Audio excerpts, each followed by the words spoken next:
എല്ലാവർക്കും സുഖമാണെന്ന് വിശ്വസിക്കുന്നു. അതിനുവേണ്ടി പ്രാർത്ഥിക്കുന്നു.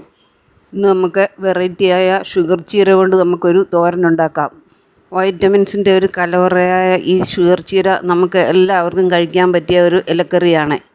ആദ്യമായി നമ്മൾ 3-4 വെളുത്തുള്ളി എടുത്തൊന്ന് ചതച്ചെടുത്തിട്ടുണ്ട്. ഒരു പാൻ അടുപ്പിൽ വെച്ച് കുറച്ച് വെളിച്ചെണ്ണ ഒഴിച്ച് അതിലേക്ക് ഒരു അര സ്പൂൺ കടുകും വെളുത്തുള്ളിയും ചേർത്ത് വെളുത്തുള്ളി നന്നായി മൂത്ത് വരുമ്പോഴത്തേക്കും ചെറുതായി അരിഞ്ഞു വെച്ച ഇല നമുക്കതിലേക്ക് ചേർക്കാം. ഇതിലേക്ക് നമുക്ക് ഒരു ചെറിയ സവോള ചെറുതായി അരിഞ്ഞതും 2 പച്ചമുളകും അരിഞ്ഞ് ഇതിലേക്ക് ചേർക്കാം. ലേശം മഞ്ഞൾപ്പൊടിയും ആവശ്യത്തിന് ഉപ്പും ചേർത്ത് നന്നായിട്ടൊന്ന് ഇളക്കി നമുക്ക് അടുപ്പിയട്ടിയുണ്ട് അടച്ചു വെച്ച് ഒന്ന് വേവിച്ചെടുക്കാം. സാധാരണ നമ്മുടെ ചീരയേക്കാൾ ഇതിന് സ്വല്പം വേവുണ്ട്. അതുകൊണ്ട് നമുക്കിത് ഒന്ന് അടച്ചു വെച്ച് ആവിയിൽ വേവിച്ചെടുക്കാം. അടപ്പിയട്ടി ആകുമ്പോഴത്തേക്കും ആവി വെള്ളം പുറത്തു പോകാതെ അതിൽ തേങ്ങി നിന്ന് വെന്തുകൊള്ളും. പെട്ടെന്ന് തന്നെ നമുക്ക് വെന്ത് കിട്ടിയിട്ടുണ്ട്. നമ്മളിതിൽ വെള്ളമൊന്നും ചേർക്കേണ്ട ആവശ്യമില്ല. ഇതിൻ്റെ ആവി വെള്ളം കൊണ്ട് തന്നെ ഇത് വെന്ത് കിട്ടും. ഇതിലേക്ക് നമുക്കിനി ഒരു 1/4 സ്പൂൺ ചെറിയ ജീരകത്തിൻ്റെ പൊടി കൂടി ചേർക്കാനുണ്ട്.